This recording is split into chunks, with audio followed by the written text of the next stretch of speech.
hi. I didn't see you there. What am I doing? Well, I'm reading Socks by Beverly Cleary. You might have heard of her from her very popular Ramona books. Cleary was born on August 12, 1912, and she's still kicking at the age of 103. She was born in a very small town in Oregon that was small enough it didn't have its own library. However, that didn't stop Cleary from reading, as her mother had requested books to be brought in from the state library and acted as a makeshift librarian and had books held out of a room. Cleary loved books and began reading all the time. And by the time she was in 3rd grade, Cleary spent most of her time reading or walking back and forth from the library to get more books. So soon, the librarian began to suggest that Cleary write her own books.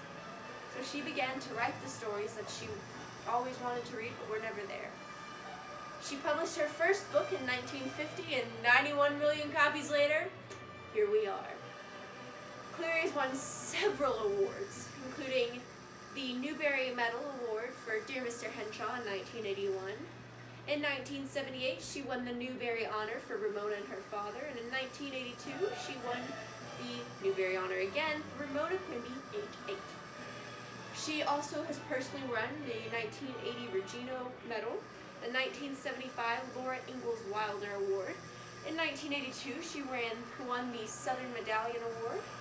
In 1984, she was the nominee of the Hans Christian Andersen Award, a very prestigious international award. We love her. And in 2000, she was named a living legend by the Library of Congress. So now are you wondering, what's this book I'm reading? This book is about the cat Socks. Socks is sort of a only child, per se, you know. If you ever had a pet that you just babied a little bit too much? That's Socks.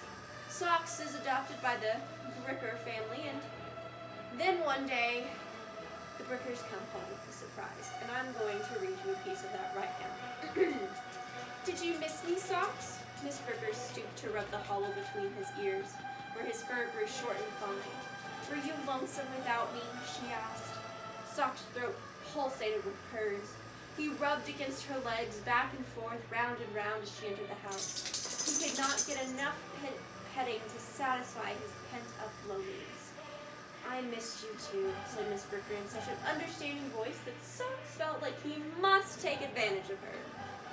With a hopeful meow, he started towards the kitchen, paused, and looked back to encourage her to follow him to the refrigerator. Until that moment, he had been so happy to see his family that he had not noticed the bundle in Mr. Bricker's arms. Socks hesitated. Which was more important? A tidbit from the refrigerator, or his right to investigate everything that came into this house? Curiosity won, and he turned back. See what we've brought, said Mr. Bricker. A smacking noise came from inside the bundle. Instantly, Sock was alert. There was something alive in there. His spine pricked and he paused to sniff cautiously. Miss Bricker folded back the blanket, and Mr. Bricker leaned over so Socks could see. He saw a creature with a small, wrinkled, furless face, a sight that made his hair stand on end. His eyes grew large and he backed away.